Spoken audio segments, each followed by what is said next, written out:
long before the modern world learned to hurry, before time was measured in seconds and screens. There existed an age when knowledge moved slowly, written by hand, guarded by silence, and hidden behind symbols known only to a few. In that older world, books were not objects of convenience. They were vessels, carriers of memory, sometimes carriers of secrets. And among all the manuscripts that have survived the slow erosion of centuries, there is one that has never yielded its voice. It rests today behind glass, preserved in careful stillness. Its pages are yellowed, its ink faded yet stubborn. It speaks in images of plants that do not grow on Earth, stars arranged in unfamiliar ways, and flowing letters that belong to no known tongue. This is the Voynich Manuscript, and for over 600 years it has remained unread. A quiet beginning. The story of the Voynich Manuscript does not begin with mystery. It begins instead with quiet craftsmanship. The book itself is modest in size. Roughly 200 pages of vellum, animal skin carefully prepared, smoothed, and cut.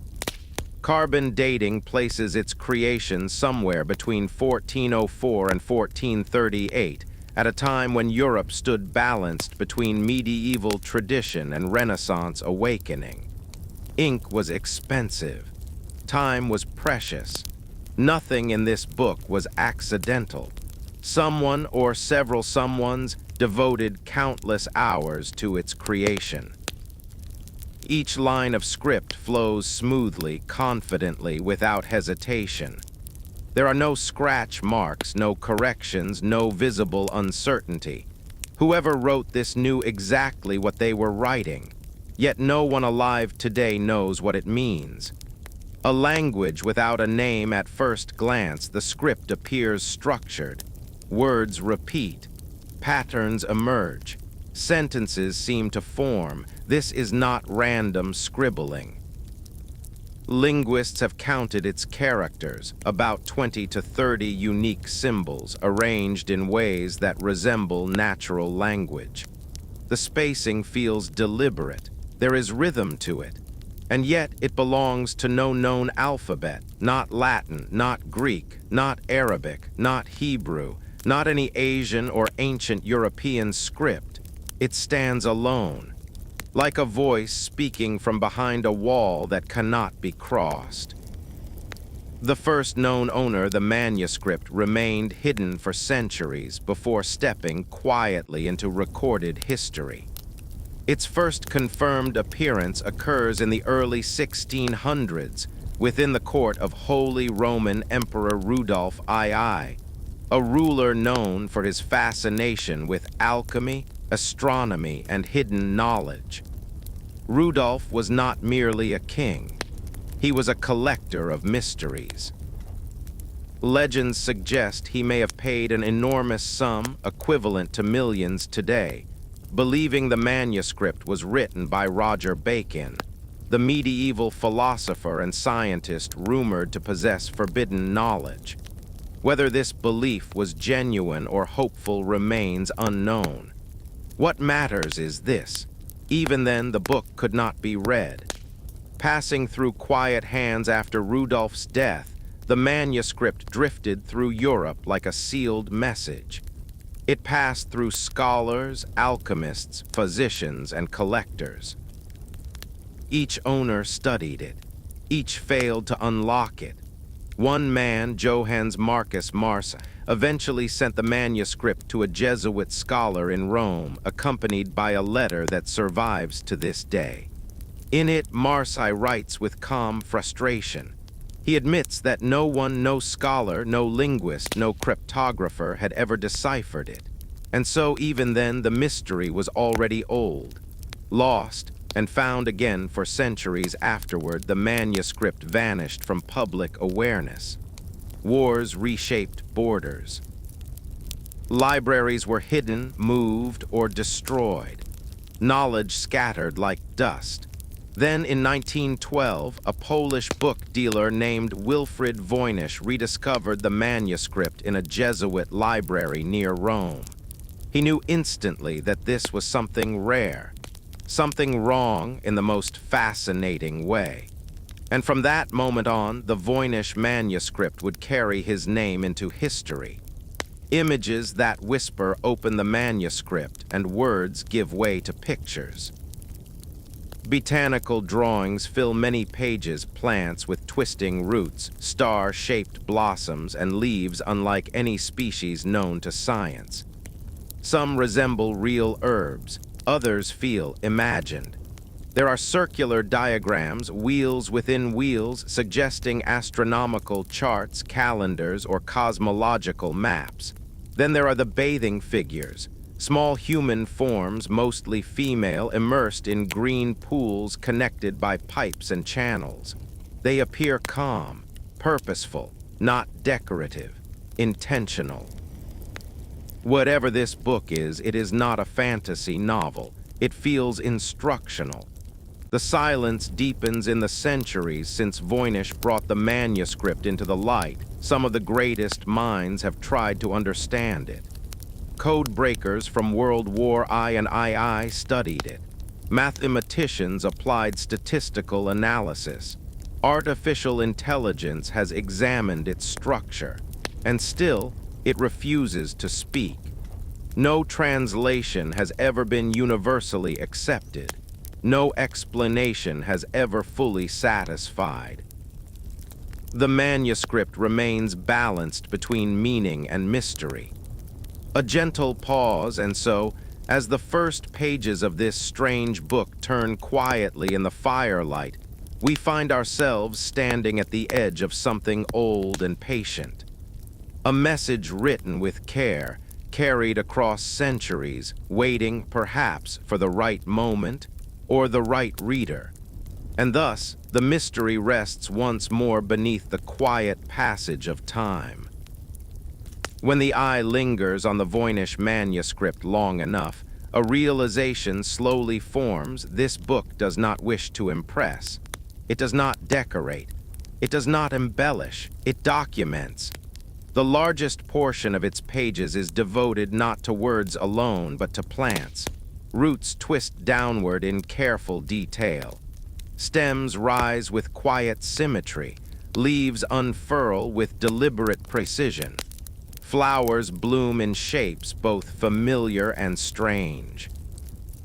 At first glance, one might assume this is a medieval herbal, a common type of book in the 15th century, used by physicians and apothecaries to identify healing plants. And yet, none of these plants grow anywhere on Earth. The herbal tradition, to understand why the Voynich plants are so unsettling, we must pause for a moment in the gardens of the medieval world. Herbals were practical books. They served a purpose: healing. A physician might carry one into the countryside, consulting it to identify a plant that eased pain, lowered fever, or soothed the stomach. The drawings were not meant to be beautiful. They were meant to be accurate. Roots mattered. Leaf shape mattered. Even the way a stem branched could mean the difference between medicine and poison. And most medieval herbals, even poorly illustrated ones, can still be matched today to known species. The Voynich manuscript refuses this certainty. Plants that almost make sense, some Voynich plants appear close to reality. A leaf resembles a fern, but grows from a root that branches like coral. A flower mirrors a daisy, but blooms atop a stem that splits unnaturally. A bulb looks like an onion, yet its veins spiral in impossible ways. It is as if the artist understood plants deeply and then chose to alter them, not randomly, carefully. This is not ignorance. This is transformation. Roots like maps, the roots in the Voynich drawings are especially curious. They are oversized, elaborate, sometimes resembling tangled hair, sometimes branching like rivers on a map. In medieval symbolism, roots often represented hidden properties, the unseen power beneath the surface. Some historians have suggested that the roots may not represent roots at all, but something else entirely. Anatomical structures, alchemical principles, even metaphorical pathways. If the book is symbolic, then the plants may be diagrams rather than portraits. A medical purpose. Interwoven among the plant pages are sections believed to relate to medicine. The manuscript includes what appear to be recipes, short blocks of text preceded by star-like symbols, as though listing instructions or ingredients. Medieval medicine was not divided cleanly from astronomy, astrology, or philosophy. Healing involved the balance of humors, the alignment of stars, the properties of herbs, both physical and spiritual. If the Voynich Manuscript belonged to a medical tradition, it may represent a school of thought that has since vanished, not forgotten, erased. The lost schools of knowledge history is often written by survival. Libraries burn, languages disappear, entire systems of understanding dissolve without leaving a name. The fall of Constantinople, the Black Death, religious reforms, wars both declared and quiet, all consumed knowledge faster than it could be preserved. It is possible, disturbingly possible, that the Voynich Manuscript is not unique because it is strange, but because it is the last remaining example of something once common. A medical or scientific tradition that simply did not survive. The consistent hand, one detail often overlooked in the mystery, is consistency. The plants are strange, but they are consistently strange. The style does not vary wildly. The rules of drawing remain steady. The script flows with confidence. This suggests not a lone eccentric, but a trained practitioner following an established system. The manuscript feels less like an experiment and more like a textbook. Ink and intention chemical analysis of the ink reveals nothing extraordinary. No exotic pigments, no magical substances. Just materials typical of the 15th century. And yet the drawings endure. The plants seem frozen in a moment of understanding, as if the artist expected someone someday to recognize them. To say, ah, of course. The unanswered question, why invent plants? If this were a hoax, it is an elaborate one, requiring deep botanical knowledge, linguistic structure, and a lifetime of effort, with no audience guaranteed. If it is symbolic, then the symbols have outlived their meaning. If it is practical, then its application is lost. And still, the pages remain. A garden without footsteps, imagine a garden that has never been walked. A place where nothing grows because it belongs to memory, not soil. The Voynich plants may exist only there, in the space between observation and understanding. A place where knowledge waits patiently, unconcerned with whether it is remembered. Gentle transition as the fire continues to crackle softly, and the plant-filled pages settle back into stillness. We begin to sense that this manuscript is not content to remain in one realm. It reaches upward, beyond roots and leaves, toward the sky itself, toward circles, toward stars, toward time. And so, as the green ink fades into parchment and the garden closes its quiet gates, the mystery turns its gaze heavenward, waiting beneath the slow, turning sky. And thus the mystery rested once more beneath the quiet passage of time. There is a moment when turning the pages of the Voynich Manuscript when the earthbound gives way to the celestial. Roots and leaves recede. Plants fold themselves back into silence, and in their place appear circles, perfectly drawn, patiently arranged, turning inward and outward like thoughts orbiting a quiet center. These are the pages where the manuscript looks upward, toward the sky as it was once understood, not as empty space, but as a living clock. The medieval sky to the medieval mind, the heavens were not distant. They were immediate, intimate, influential. Stars governed seasons, planets shaped temperament. The moon guided tides, crops, and the rhythms of the human body.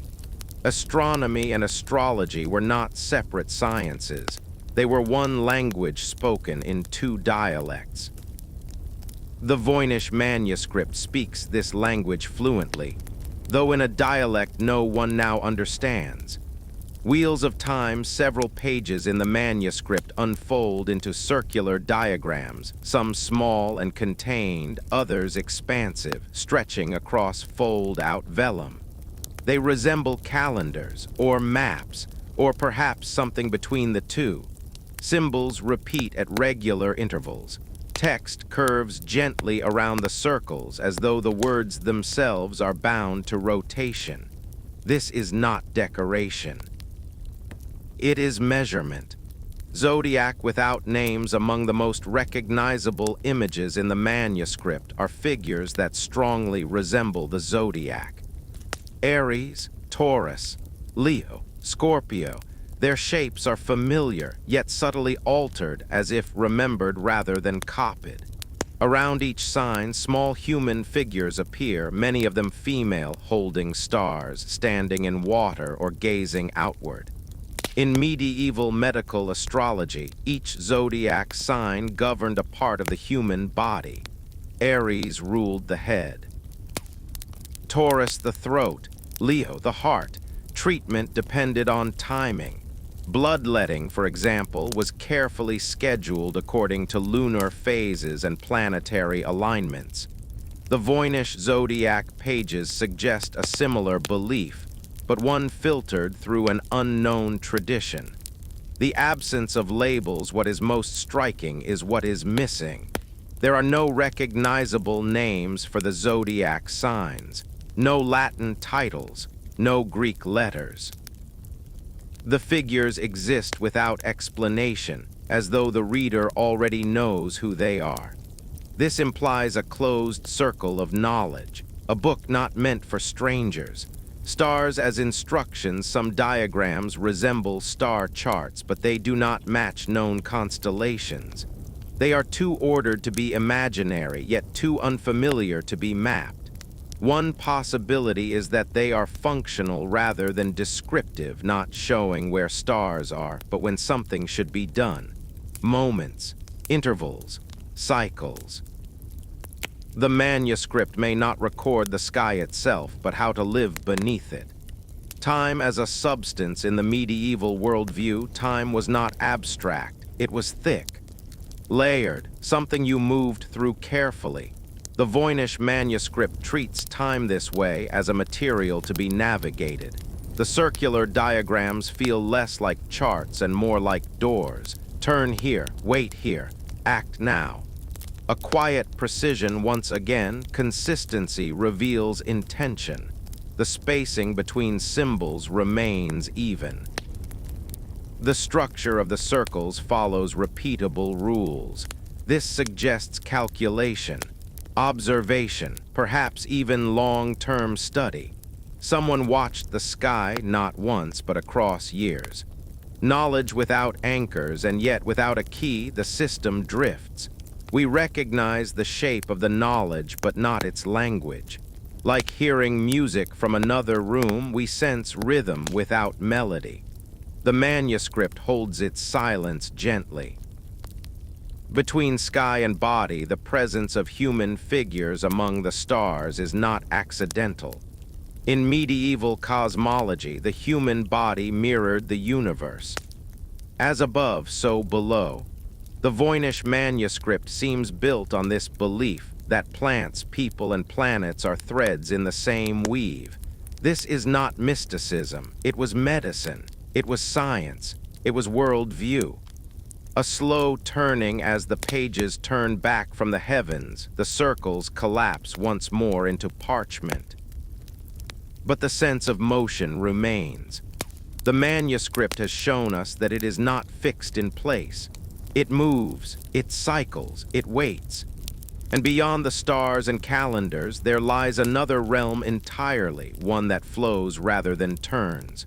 Water, bodies, channels, gentle closing, and so, as the last wheel slows beneath the imagined sky and the stars settle into their quiet patterns, the manuscript invites us downward, away from the heavens, into the flowing spaces beneath the skin of the world. Thus, the mystery rested once more beneath the quiet passage of time, beyond the circles of the sky, beyond the careful turning of stars and time. The Voynich Manuscript carries us into a quieter realm.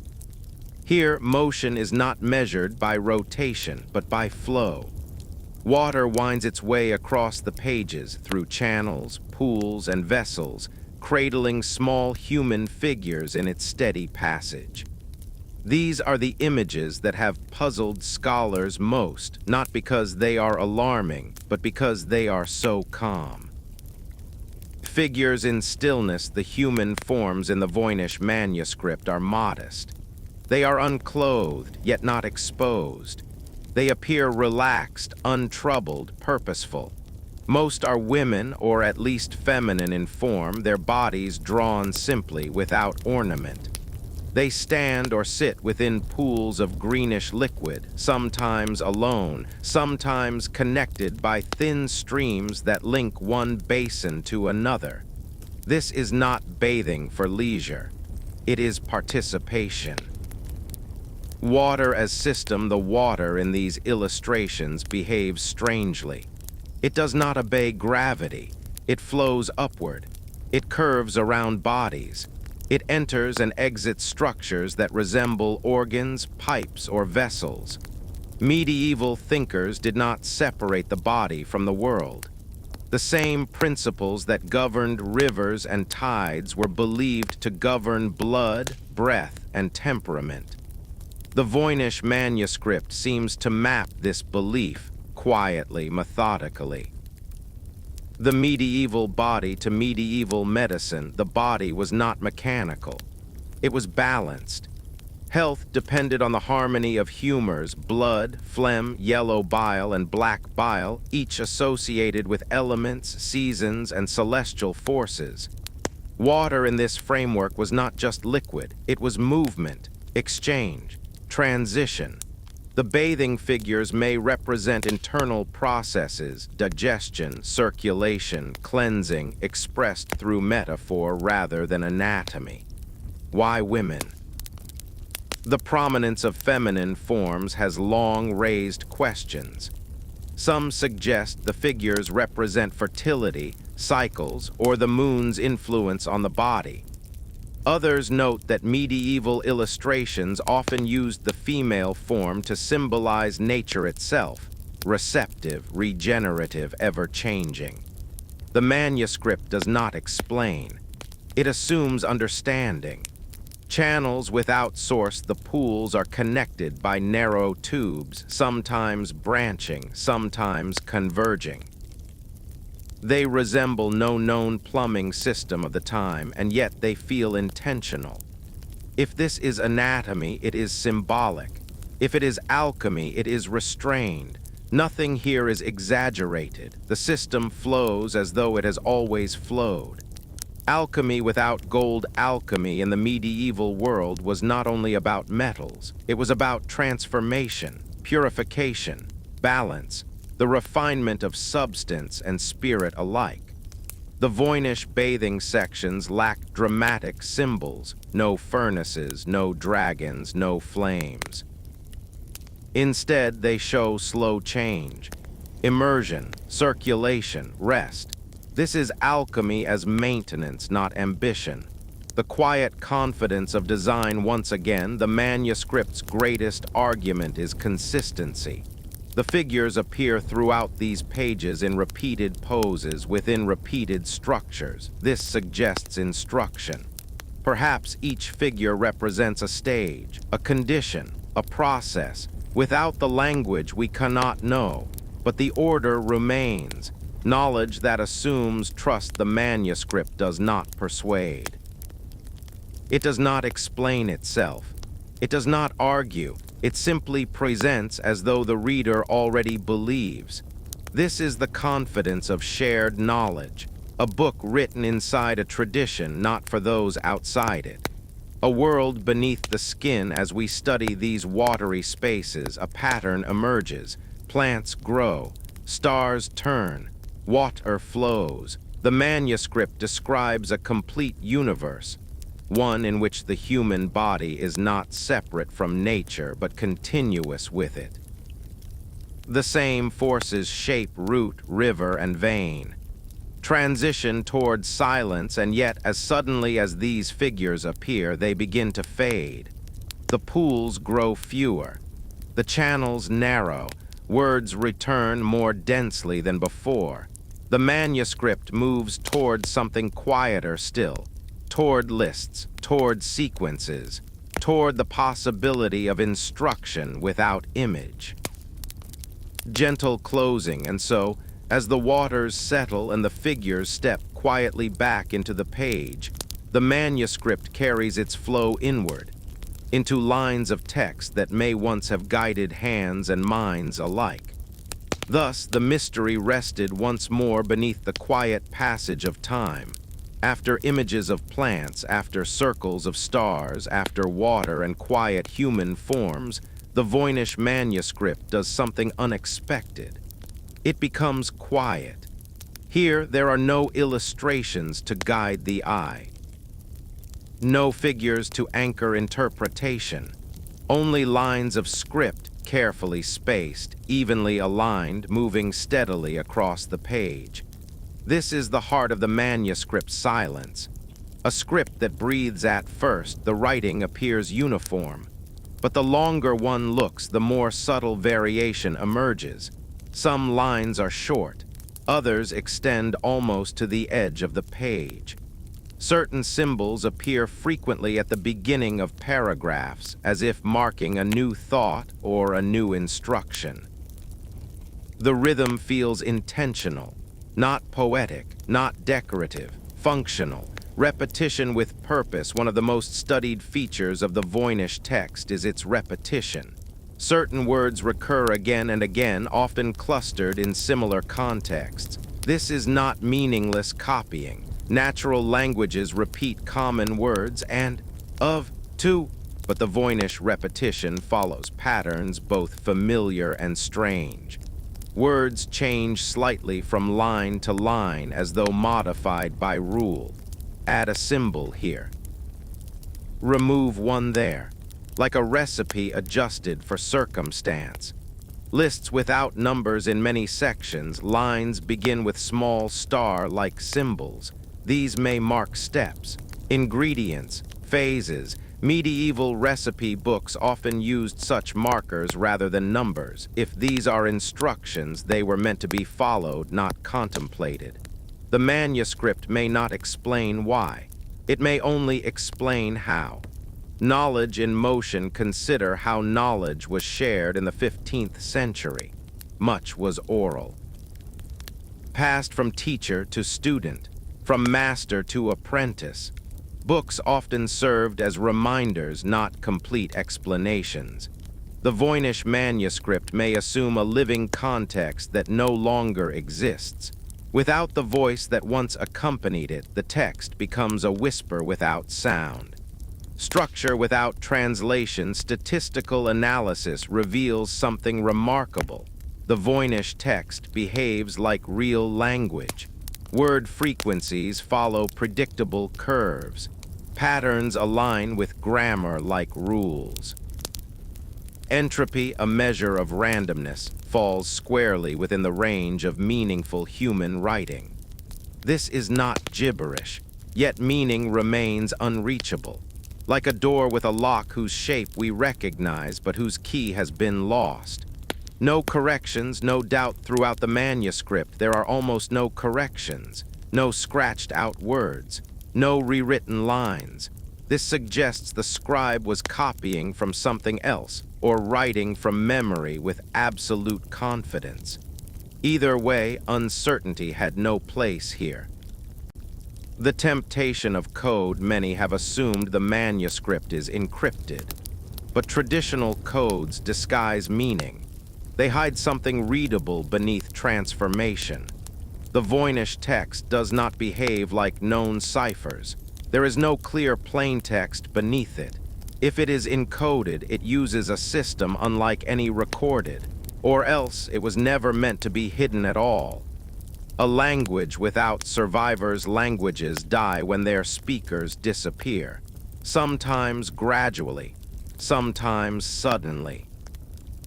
If the Voynich language belonged to a small, closed community, a medical school, a monastic order, a family tradition, it may have vanished completely. No descendants, no translations, no echoes, only this book. The comfort of routine, despite our inability to read it, there is comfort in these pages. The text flows calmly, evenly. It does not rush. It does not shout. It feels like something meant to be used slowly, day after day, within a life structured by repetition and care. Approaching the edge as these dense pages come to an end, the manuscript grows more fragmented. Sections feel unfinished, abrupt. Some pages are missing. The book does not conclude, it stops, as though interrupted. Gentle closing, and so, as the final lines of unreadable instruction fade into parchment, we are left with a sense of motion paused, a practice halted mid-breath, a knowledge system waiting without expectation. Thus, the mystery rested once more beneath the quiet passage of time. Every mystery, no matter how quiet, eventually attracts listeners. The Voynich manuscript did not demand attention. It did not announce itself. Yet across centuries, certain minds paused before it, not with urgency, but with patience. They leaned closer. They studied.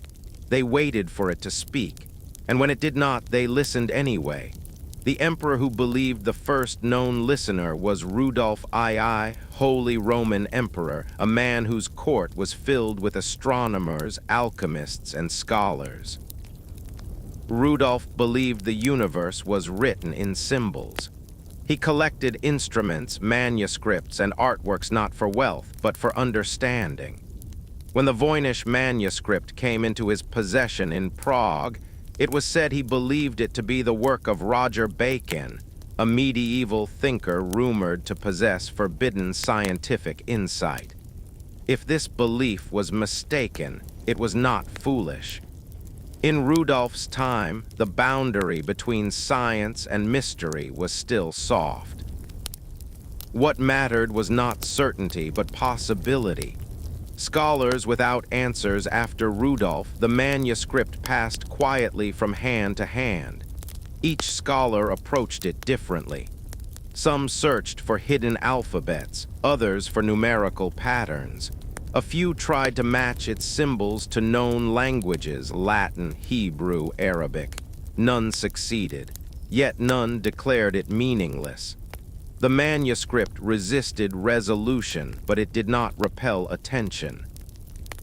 A letter of surrender, one of the most poignant moments in its history, comes from a letter written in the 17th century by Johannes Marcus Marci, a physician and scholar. He sent the manuscript to a Jesuit linguist in Rome, along with a simple admission. No one had been able to read it. Marci did not write with drama. He wrote with resignation and hope.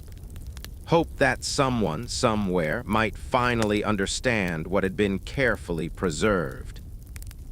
Silence through turbulence, then the manuscript vanished.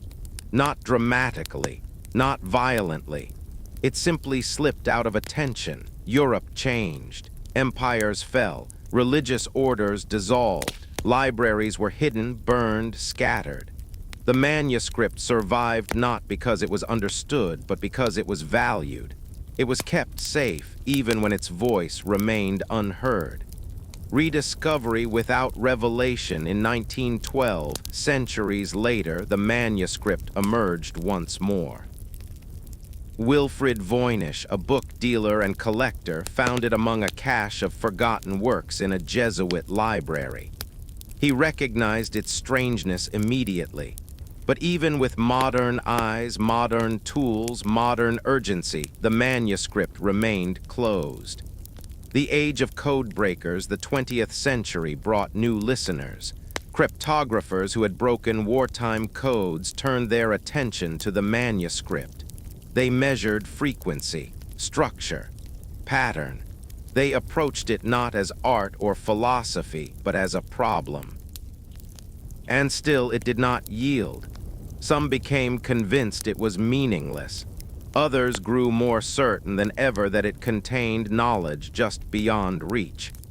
The human response to silence, what makes the Voynich manuscript remarkable, is not that it remains unread, but that people keep returning to it. It invites persistence without reward. It teaches patience without instruction. Those who study it often report a shift from desire to solve to acceptance of mystery. Not all questions seek answers. Some exist to be held.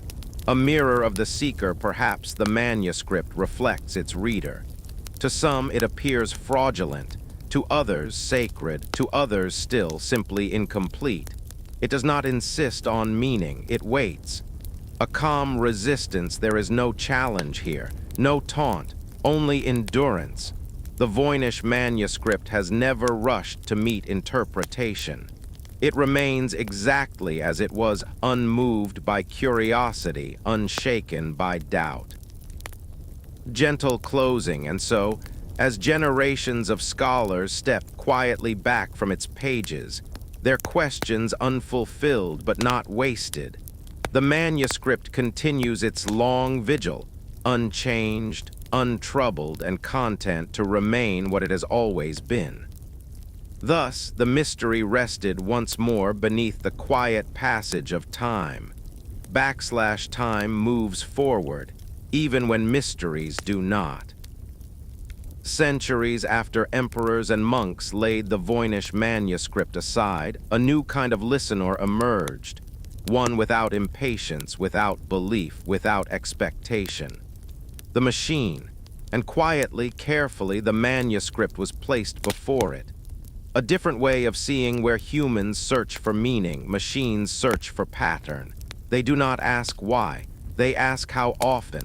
Every symbol in the Voynich text was counted, every sequence measured, every variation recorded. Computers do not grow frustrated, they observe. Structure without semantics, the results were unexpected. The Voynich manuscript behaves like a real language, not in sound, not in translation, but in structure. Word lengths follow predictable curves. Symbol placement obeys positional rules. Certain characters appear only at beginnings or endings. This is not how nonsense behaves. Yet machines could not assign meaning. They could describe the shell, but not the pearl within. The illusion of compression when algorithms attempted to compress the text, a test of predictability, the Voynich manuscript resisted. It was neither random nor redundant. It occupied a narrow space between chaos and order, the same space where human languages live. The machine confirmed what scholars had long suspected. Someone wrote this with intention. Artificial eyes, ancient ink neural networks trained on hundreds of languages searched for resemblance. Some suggested similarities to Semitic grammar. Others hinted at Romance languages. None reached certainty. The manuscript remained alone, adjacent to many, belonging to none. Images revisited computers were also turned toward the illustrations. Plants were compared to thousands of species, star charts to known skies, anatomical diagrams to historical models. Matches appeared, partial, imperfect, fleeting. enough to suggest familiarity, not enough to confirm origin. The manuscript seemed to borrow shapes without borrowing identity. A question reframed as technology advanced, the question began to shift. Not what does it mean, but what kind of book is this? Is it reference, training manual, mnemonic device? Is it complete on its own or only one half of a system? Perhaps the other half was never written or never preserved. Knowledge beyond translation, not all knowledge translates. Some is embodied, practiced, lived. A dance written on paper cannot teach movement to someone who has never seen it performed. The Voynich Manuscript may belong to this category, a guide without the tradition that gave it breath. The comfort of uncertainty machines, like humans, eventually reach a limit. They produce probabilities, ranges, hypotheses. They do not declare truth. And so, even in the age of vast computation, the manuscript remains what it has always been, a presence rather than a message. A quiet agreement in a way modern analysis has done something remarkable. It has removed suspicion. The manuscript is no longer dismissed as trickery. It is recognized as sincere, carefully crafted, deeply structured, and patiently silent. Gentle closing, and so, as circuits cool and screens dim, the Voynich Manuscript rests once more in stillness, unimpressed by progress, untouched by time, waiting without need. Thus, the mystery rested once more beneath the quiet passage of time. At the end of long journeys, there is often no revelation, no final sentence, no unlocking of meaning, only a quiet understanding that the journey itself was the purpose. The Voynich Manuscript offers no conclusion, and perhaps it never intended to. A book that endures for more than 6 centuries, this book has survived war, fire, neglect, and curiosity. It has passed through empires and ideologies, through belief systems that rose and fell around it. It has never adapted, never clarified, never explained itself to remain relevant. And still it endures. Knowledge that refuses to rush in the modern world, knowledge is expected to reveal itself quickly. We search, we translate, we summarize. The Voynich Manuscript resists this rhythm. It belongs to a slower time, one where learning unfolded gradually, where understanding was cultivated rather than extracted. It asks something rare of us, patience without reward. The value of mystery there is a temptation to believe that unreadable means useless. History tells us otherwise.